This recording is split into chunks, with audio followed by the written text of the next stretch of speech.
का, इनके साथियों का, इनके सहयोगियों का, इनके साथ संघर्ष के दिनों में रहने वाले लोगों का, सबका जन सुराज में स्वागत है।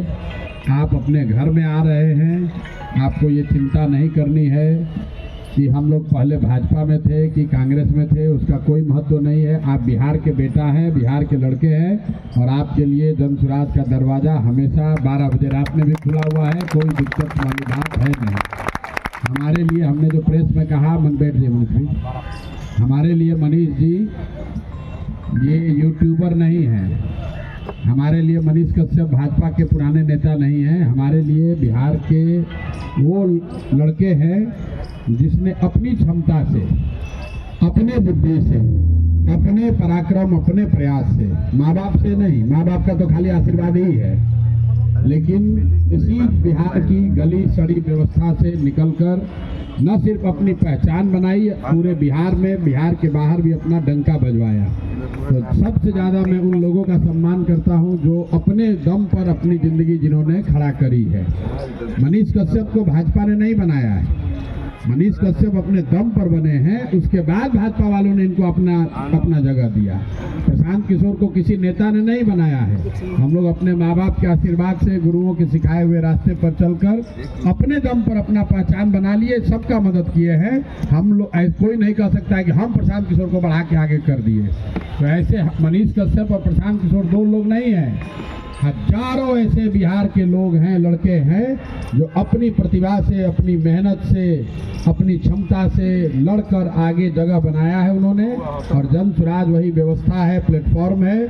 आपको एक खुला निमंत्रण है कि आपके पिताजी विधायक हैं या नहीं हैं, आप किसी उद्योगपति पैसे वाले के लड़के हैं या नहीं हैं, आपके जाति की कितनी संख्या है, इससे कोई मतलब नहीं है। लेकिन अगर बिहार को सुधारने का आपका जज्बा है, अगर आपके मन में ये कसक है, ये टीस है कि बिहार सुधरना चाहिए, तो जन सुराज आपका दल है, जन सुराज आपका प्लेटफॉर्म है। यहाँ आइए और जन सुराज के जरिए, इस प्लेटफॉर्म के जरिए बिहार को सुधारने में अपना कंधा लगाइए। दूसरा कोई उपाय नहीं है। अभी हमको 2 दिन पहले कोई आके एक इंटरव्यू में आप लोगों ने देखा होगा, पूछा कि हम कहा है सम्राट चौधरी ने कि जन सुराज दिल जलो की पार्टी है। तो हमने कहा भाई हाँ, बिल्कुल दिल जलो की पार्टी है। हम लोग का दिल जल रहा है कि बिहार में इतने काबिल लोग होने के बाद भी हम लोग देश के सबसे गरीब और पिछड़े राज्य हैं। हम लोग का दिल इस बात से जलता है कि पूरे देश में जहाँ भी जाते हैं हम लोग, तो लोग कहता है बिहारी मतलब बुर्बक, बिहारी मतलब अनपढ़, बिहारी शब्द गाली बन गया है। इसलिए दिल जलता है। दिल इसलिए जलता है कि एक से एक विद्वान लोगों की इस जमीन पर, ज्ञान की भूमि बिहार को ऐसा स्थिति बना दिया है कि शर्ट के ऊपर गंजी पहनता है, कहता है यही जमीन का नेता है, यही यहाँ के जमीन का नेता का पहचान बना दिया। कहता है, पत्रकार लोग जो दिल्ली में बैठ के मजाक उड़ाता है बिहार का, यहाँ पर आके उसी नेता को कहता है ग्रास रूट के नेता हैं। जिसको भाषा का ज्ञान न हो, जिसको विषय का, व्याकरण का, शब्दों का ज्ञान न हो, उसी को हम लोग बिहार में कहता है कि ये जमीनी नेता है। और आप लोग को एक आग्रह और करेंगे, 2 बात जरूर जीवन में रखिए। जब भी आपको कोई कहे कि बिहार में सब जातीय पर होता है, मेरे भाई आपको ये लगता है भैया कुछ होगा जाते पर होगा, ये भ्रम मत पालिए। हमने पूरे देश में काम करके देखा है, जाति समाज की एक बड़ी सच्चाई है। बिहार में भी उसका महत्व है। जो भी समाज का विषय है वो राजनीति में रहेगा ही रहेगा। अगर समाज में जाति है तो राजनीति में भी जाति होगा। समाज में हिंदू मुसलमान है तो राजनीति में भी हिंदू मुसलमान होगा। समाज में भ्रष्टाचार है तो राजनीति में भी भ्रष्टाचार होगा। लेकिन जाति एक फैक्टर है, जाति एकमात्र फैक्टर नहीं है। अगर आपको ये बात ठीक न लगे, इस पर भरोसा न हो, तो यहाँ जितने लोग बैठे हुए हैं सब लोग जरा सोच के बताइए कि भाई आपने मोदी जी को वोट दिया, तो आप में से कितने लोग हैं जो मोदी जी के जाति के हैं? हम रोज यही सवाल पूछ रहे हैं कि अगर बिहार में हर व्यक्ति जाति पर ही वोट दे रहा है, तो मोदी जी को बिहार में वोट दिया कौन? मोदी जी के जाति का तो बिहार में कोई है ही नहीं।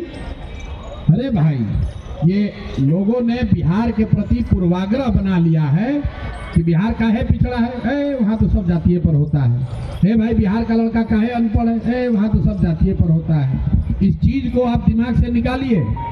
जितनी जाति की महत्ता बिहार में है इतनी ही गुजरात में भी है। आज से 25 साल पहले गुजरात में एक थियरी चलता था, खाम थियरी, KHAM। वो कांग्रेस का समीकरण था। जैसे MY यहाँ आप सुनते हैं, ऐसे ही गुजरात में था KHAM, क्षत्रिय, हरिजन, आदिवासी और मुस्लिम। ये खाम थियरी को तोड़ने के लिए भाजपा ने वहाँ पटेलों की गोलबंदी की। तो भैया गुजरात में कोई कहता है कि जाति बहुत है? गुजरात में तो कोई नहीं कहता है। आप कर्नाटक में सुनते हैं लिंगायत है, वोक्कालिगा है, कि लिंगायत ही बनेंगे, वोक्कालिगा उनको चैलेंज करेगा। कभी आपने कर्नाटक में सुना कि भाई लिंगायत वोक्कालिगा का बहुत प्रभाव, इसलिए कर्नाटक का विकास नहीं होगा? आप आंध्रा में जाइएगा, वहाँ रेड्डी, कापू, खम्मा लोग हैं, तो कोई कहता है कि आंध्रा में विकास नहीं होगा क्योंकि यहाँ जाति है? अरे भाई जाति जब से सभ्यता है तब से जाति है। जाति कोई इस बात का एक्सक्यूज नहीं है कि विकास क्यों नहीं होना चाहिए। ये बिहार के प्रति लोगों का पूर्वाग्रह है कि सब कुछ इसलिए खराब है कि यहाँ जाति है, और अगर जाति है भी तो उसको रहते हुए ही लड़ना है। जब आपको हमारी बात पर भरोसा न भी हो तो मैं लोगों को ये बताता हूँ कि जो लोग राजनीति के जरिए समाज की अगुवाई करना चाहते हैं, आपके पास ये विकल्प नहीं है कि सब कुछ सुधर जाएगा तब आप राजनीति में आइएगा। लोग कहता है भैया बिहार तब सुधरेगा जब जाति नहीं रहेगा। जाति नहीं रहेगा ना, जातिवाद खत्म हो जाएगा तो हम लोग बिहार सुधर जाएगा। अरे भाई तो जाति न कभी सुधरेगा ना कभी बिहार सुधरेगा। अरे ये तो आपको, अरे भैया जाति खत्म हो जाएगा ना तब हम लोग का बिहार सुधरेगा, तो जाति तो कभी नहीं खत्म होगा। तो इसका मतलब है कि बिहार नहीं सुधरेगा। अगर आपको राजनीति के जरिए समाज की अगुवाई करनी है तो आपको ये तय करना है कि समाज की अच्छाइयों और बुराइयों, समाज के सभी वर्चूज को समझकर, बूझकर, साध कर उसी का नेतृत्व करना है। सब कुछ अच्छा हो जाएगा तब आप जगिएगा, तो ना सब कुछ कभी अच्छा होगा ना कभी आप जगिएगा। और अगर सब कुछ अच्छा हो ही जाए तो फिर नए लोगों की जरूरत क्या है? जो अच्छा करेगा उसी को राज करना चाहिए।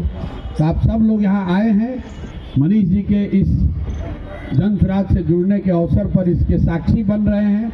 मेरा विश्वास है कि आने वाले 3-4 महीनों में सबकी ताकत लगेगी तभी सुधार होगा। ये प्रशांत किशोर के बेटा का तिलक नहीं है, ये हमारी लड़ाई नहीं है कि भैया प्रशांत किशोर का लड़ाई है हम लोग उसमें मदद करने आए हैं। आप अपनी लड़ाई लड़ने आए हैं, आप अपने आने वाले पीढ़ी की लड़ाई लड़ने आए हैं, आप बिहार के गौरव, बिहार की अस्मिता की लड़ाई लड़ने आए हैं। प्रशांत किशोर भी इसमें चल रहे हैं, आप भी आप हमारे साथ चलिए। आप में वो क्षमता है, इस आप में से ही लोग हमसे आगे भी चलेंगे, कुछ पीछे भी चलेंगे, कुछ साथ में भी चलेंगे। और हम लोग भी इस पूरे अभियान में मैं नारा लगवाता हूँ, जय बिहार, जय जय बिहार।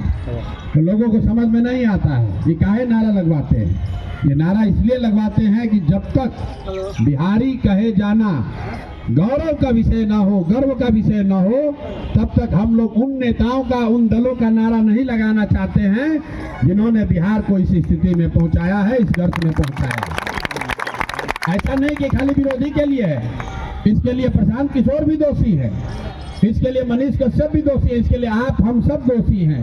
हमारे आपके सब के रहते हुए बिहार की आज जो दुर्दशा है इसके लिए सब जिम्मेवार हैं, कोई कम या कोई ज्यादा। इसलिए किसी का नारा नहीं लगना चाहिए, प्रशांत किशोर का भी नारा नहीं लगना चाहिए, मनीष कश्यप का भी नारा नहीं लगना चाहिए, किसी नेता और दल का नारा नहीं लगना चाहिए, क्योंकि हम लोग के माँ बाप की, पुरखों की इस जमीन का जब तक सम्मान, इसका गौरव वापस ना हासिल हो जाए तब तक एक ही नारा लगना चाहिए, जय बिहार, जय जय बिहार। जितनी तेजी से, जितनी ताकत से पूरे देश में लोग बिहारी को बिहारी कह के अपमानित कर रहा है, गाली दे रहा है, उससे ऊंची आवाज में, उससे ज्यादा रिजॉल्व से, उससे ज्यादा संकल्प से हम लोग बिहार से ये नारा बुलंद करना चाहते हैं, जय बिहार, जय जय बिहार। इसलिए कर रहे हैं कि आप ध्यान रखिए, एक बार ये जब बिहार में व्यवस्था बनेगी, ये रुकने वाला यहाँ नहीं है। एक बार बिहार का युवा खड़ा हो जाए तो आपसे ज्यादा समझदार राजनीति में कोई नहीं है।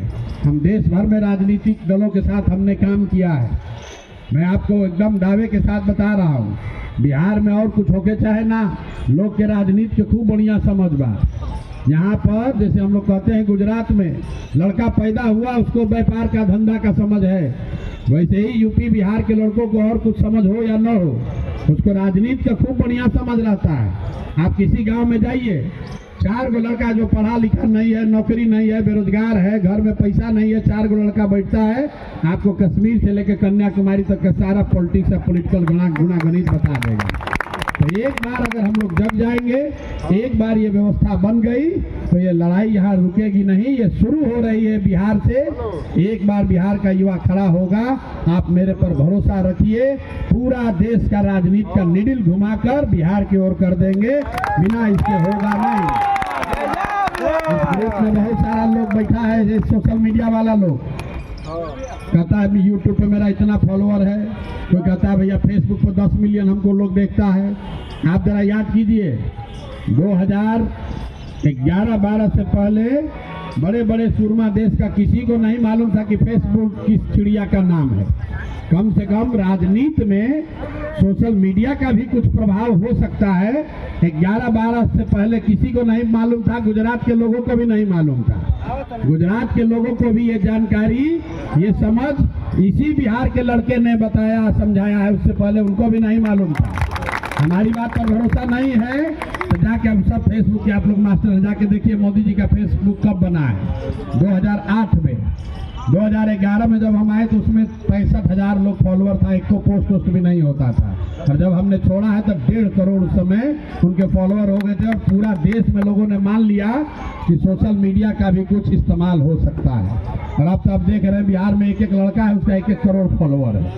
तो अगर यहाँ से आप खड़े होइएगा, इस विधायक को हम लोग फिर से इतना इसका इस्तेमाल हो सकता है, सिर्फ चुनाव जीतने के लिए नहीं, सिर्फ चेहरा चमकाने के लिए नहीं, समाज की आवाज बनने के लिए। समाज की आवाज आप बन सकते हैं। मनीष कश्यप की क्या पहचान है? हे भाई कहीं रोड टूटेगा मनीष कश्यप वीडियो कर देगा, अफसर बाप बाप करता है, भाई पकड़ा जाएंगे, हल्ला हो जाएगा। इसीलिए तो लोग डरते हैं भाई, उसी से तो व्यू है कि क्लास में घुस गए झगड़ा कर दिए तो लोग अब डर रहा है भाई मनीष कश्यप वीडियो कर देगा, चार्ज बैठ जाएगा। तो सोशल मीडिया की ताकत है, बात सोशल मीडिया की नहीं है, प्लेटफॉर्म का कोई महत्व नहीं है। आप अंतर्देशीय पत्र पर लिखिए या पोस्ट कार्ड पर, सोशल मीडिया की ताकत तब है जब उस पर सही बात कही जाए। आप सही बात कहिएगा, समाज की आवाज बनिएगा तो निश्चित तौर पर आप बहुत बड़ी क्रांति ला सकते हैं। आज बिहार में लोग कह रहा भैया वो एकदम जो झोपड़ी में बैठा है मजदूर है, अभी तक वहाँ बात नहीं पहुँचा है। हम कहते हैं अच्छा भाई कहाँ तक बात है? भैया जिसके हाथ में मोबाइल है वो सब जान गया है, सब युवा जन सुराजी हो गया है, जिसके हाथ में मोबाइल है आपका बात सुनता है, उसको बहुत प्रभावित भी है। तो हम कहते हैं भाई जितने लोग के हाथ में मोबाइल है, अगर उतने लोग भी संकल्प ले लें, उतना लोग भी सुधर जाए तो आपको 5 करोड़ वोट मिलेगा। बिहार जीतने के लिए 2.5 करोड़ वोट चाहिए। बिहार जीतने के लिए 2.5 करोड़ वोट चाहिए। 5 करोड़ बिहार के लोग प्रतिदिन कोई न कोई सोशल मीडिया का एक्सेस करते हैं, चाहे यूट्यूब पर जाए, फेसबुक पर जाए, इंस्टा पर जाए। इसलिए आपकी जो ताकत है वो 5 करोड़ आदमी भी रिजॉल्व कर ले, अब और नहीं, अब 3 महीना में बिहार का किस्मत बदलना चाहिए। हम लोग के यहाँ भी पलायन रुकना चाहिए, हम लोग के बच्चे भी बाहर न जाएं, ये सुनिश्चित करना है। इसलिए लड़ाई लड़नी है, इसलिए आपको खड़ा होना है। 3 महीना आप जीवन का अपना लगाइए और आपको बिहार में परिवर्तन दिखेगा। देखिए हम लोग 2-3 बात जो कह रहे हैं, इसमें ज्यादातर लोग जो आए हम जानते सब मोदी जी का भक्त लोग हैं। ऐसा नहीं है, मोदी जी का भक्त लोग हैं यहाँ। हमने मोदी जी का विरोध किया, मधुबनी में आकर मोदी जी ने कहा कि हम यहाँ से नया वंदे भारत ट्रेन खुल रहा है, जिससे सहरसा का नाम वो सही नहीं बोल पाए, लेकिन चलिए वो हो सकता है भाषण में। सहरसा से एक नई वंदे भारत ट्रेन, आधुनिक वंदे भारत ट्रेन चलेगी, जिससे श्रमिक परिवार के बच्चे बैठकर सौराष्ट्र और बॉम्बे जाएंगे सुविधाजनक तरीके से। आप इस बात को गंभीरता से नहीं सोचते हैं। आपने भी लिखा, चलाया, लोग ताली बजा रहा है, अरे भाई मोदी का भारी सौगात, 2 नए वंदे भारत ट्रेन दे दिया।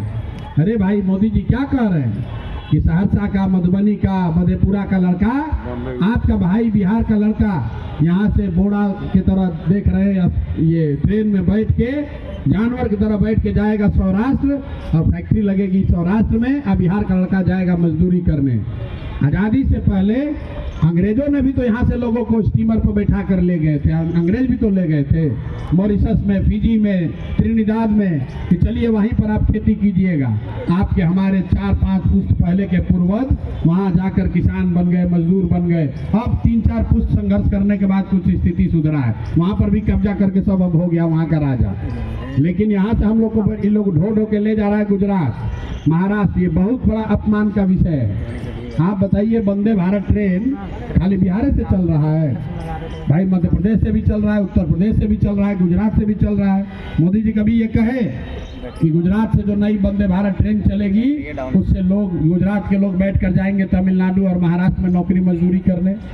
गुजरात में मजदूर नहीं है, महाराष्ट्र में गरीबी नहीं है। महाराष्ट्र में 1 लाख किसानों ने आत्महत्या की है पिछले 5 वर्ष में गरीबी भुखमरी के वजह से। कोई ये कहता है कि महाराष्ट्र से ट्रेन में मजदूर भर के जाएगा तमिलनाडु काम करने? तो बिहार को काहे कहते हो? इसलिए कहता है, जैसे हम लोग के दिमाग में गांव घर में क्या है कि गेहूं सबसे ज्यादा कहाँ होता है, लोग कहता है पंजाब में गेहूं होता है। उसी तरह हो गया बिहार, मजदूर कहाँ चाहिए तो बिहार में, जहाँ लेबर जब जरूरत है तो भैया बिहार से ले आओ पकड़ के। हमको एक कर्नल साहब मिले थे, आपको मैं बताता हूँ, उन्होंने कहानी सुनाई। कर्नल साहब यहीं बिहार के हैं, हमसे मिलने आए, बोले भैया हम तो आर्मी में